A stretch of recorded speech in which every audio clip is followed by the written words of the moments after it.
सलाहुद्दीन और बालन के दरमियान लड़ाई जारी रहती है, लेकिन दोनों ही एक दूसरे को नुकसान नहीं पहुंचाना चाहते। लड़ाई के दौरान जब सलाहुद्दीन बालन से उसकी असल शनाख्त पूछते हैं तो वो बताता है कि वो एबलिन पोलसान का बेटा है। जब बालन को ये पता चलता है कि सलाहुद्दीन सुल्तान नूरुद्दीन का अमीर है और वो कुद्स की तरफ जाने वाली इस्लामी फौज में शामिल थे, तो उसका रवैया फौरन बदल जाता है। वो गुस्से से कहता है कि जिसने भी सलाहुद्दीन को कुएं में फेंका था उसने बिल्कुल ठीक किया था। फिर वो दावा करता है कि कुद्स तो सलेबियों का ही रहेगा।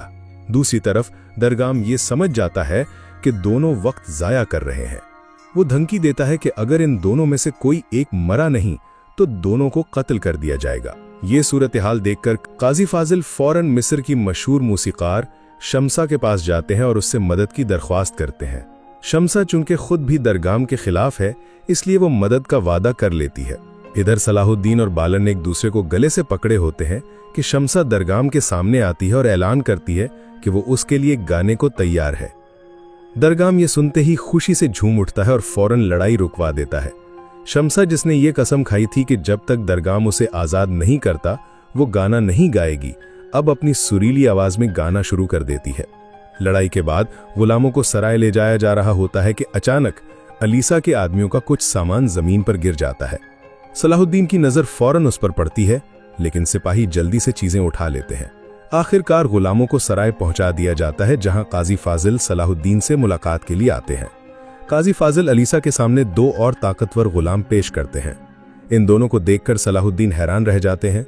वो और कोई नहीं बल्कि करातेगिन और यारुकी होते हैं, जो गुलामों का भेस बदलकर सलाहुद्दीन के साथ रहेंगे और आइंदा की मंसूबाबंदी में मदद करेंगे।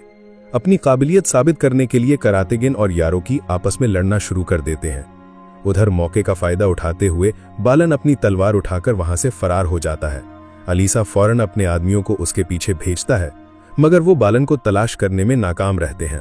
दूसरी तरफ काजी फाजिल शेरकू को एक खत लिखते हैं, जिसमें वो बताते हैं कि सलाहुद्दीन मिल चुके हैं और अब वो मिस्र में ही रहेंगे ताकि अंदर से मदद फराहम कर सकें। शेरकू का मकसद है कि वो मिस्र में मौजूद सलेबी दस्ते को ढूंढकर खत्म कर दें ताकि दरगाम को हराया जा सके। इधर सराय से फरार होने के बाद बालन दिमीर जाने के लिए एक जहाज वाले से बात करता है, लेकिन उसे पता चलता है कि मिस्र में जश्न की वजह से जहाज शाही मेहमानों के लिए मुकर्रर कर दिए गए हैं। सिर्फ एक बाप बेटा ही है जो शायद उसकी मदद कर सकें। जैसे ही बालन बुजुर्ग से बात करने के लिए उनके पास पहुंचता है तो वो उन्हें देखकर हैरानो परेशान रह जाता है। ये शख्स और कोई नहीं बल्कि उसी लड़के का बाप है जिसके खून से बालन के हाथ अभी तक रंगीन हैं। पता चलता है कि जब बालन के वालिद का कत्ल हुआ था तो महल के एक वजीर ने गवाही दी थी कि बालन के मुसलमान दोस्त साले ने उनको मारा है।